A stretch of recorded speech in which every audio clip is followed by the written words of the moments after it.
I'm making my son stuff in the air fryer before he gets ready for his swim lessons.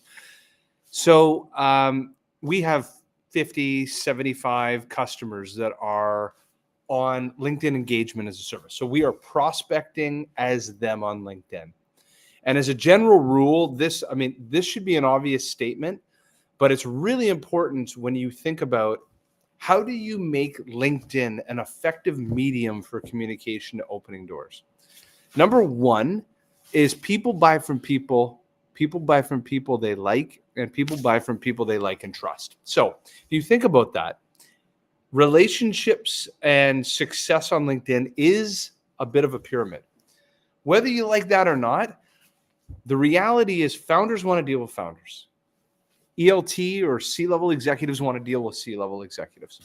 When you have a 25-year-old SDR engaging a 45-year-old CXO, that CXO knows that the 25-year-old does not have the business acumen to carry the conversation forward for what we'll call time for knowledge exchange, meaning you give me knowledge I don't already know, and I'll give you time.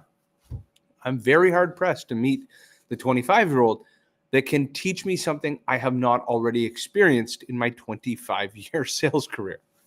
So with that being said, being the top of the pyramid, think about who has the reach and reputation in your business, but just doesn't have time to engage people on LinkedIn. So that's where we become the CEO, the founder, the chief revenue officer, the chief marketing officer, the chief operating officer.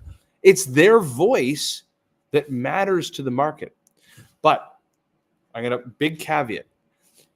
If that profile is as ghostly as, it was basically used as a LinkedIn resume years ago, but has never really become a brand within a brand, then you're going to have to climb up the mountain of brand authority. What makes people really successful in prospecting on LinkedIn, and prospecting comes in many forms. That doesn't mean send message, book meeting, that's it. There are all kinds of other campaigns, such as permission-based campaigns. I'll invite founders to become guests on my podcast. They'll go on to Outsource to Profits. We'll have a great interview. We'll develop a rapport. I'll ask them at the end, do you have any questions for about my agency? And it creates a natural flow of conversation to book a meeting within a meeting, and a great opportunity. Or as an example, I use LinkedIn to drive people to compelling events, a virtual event, a live event, a meetup. You have 900 million people I can guide to these compelling events. And that's just step one of a sequence of a program. So it doesn't just have to be like hardcore prospecting. But back to that, if you want to be able to have those kind of conversations and guide people to that podcast, to that meetup, to checking out something new and innovative, what do you think that they're going to do? The first thing that they're going to do is click through your LinkedIn profile, and they want to see that you've walked a mile in their shoes, that in fact you have a very similar experience to them. You understand their market. You serve that very same ideal customer profile. This is the life. This is a vocation. This is your career, not just a job. And again, this is why prospecting as the founder, as the chief revenue officer, as the chief marketing officer is exponentially more powerful, because they have created a career around this. They are a voice to a market. And if you are yet to be the voice, it is your mission to Mars. And obviously, this is what we do for you. We help promote and build your brand. That means the creation of content and the sharing of content. You will notice on my LinkedIn profile every 8 to 12 hours, there are new insights, best practices, tips, tricks, tactics, all going out. That's critical for this to be successful. So I just wanted to do this quick LinkedIn Live.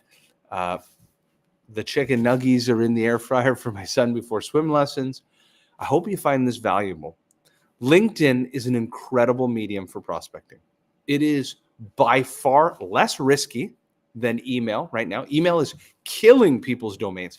I just heard, just as an aside, we have a team that's prospecting via email to open doors for myself. We're running some of the very same permission-based plays.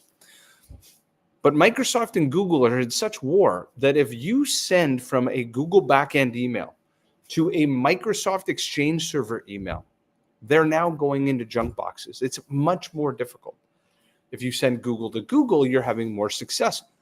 This is why, there's all kinds of technologies that can test these variables, but most people don't know this. So they're racking their brains like, what is going on with email prospecting? It is just not effective. And I agree with them. LinkedIn is this beautiful medium where you can have direct conversations, bypassing gatekeepers to the prospect, but you have limitations of volume and reach. The throughput is not the same. And you have to be very cognizant that crap in is crap out. If you have crappy messages, it doesn't matter that there are no gatekeepers. People aren't going to read it. So I hope you found this valuable, and have a good Tuesday night. You take care.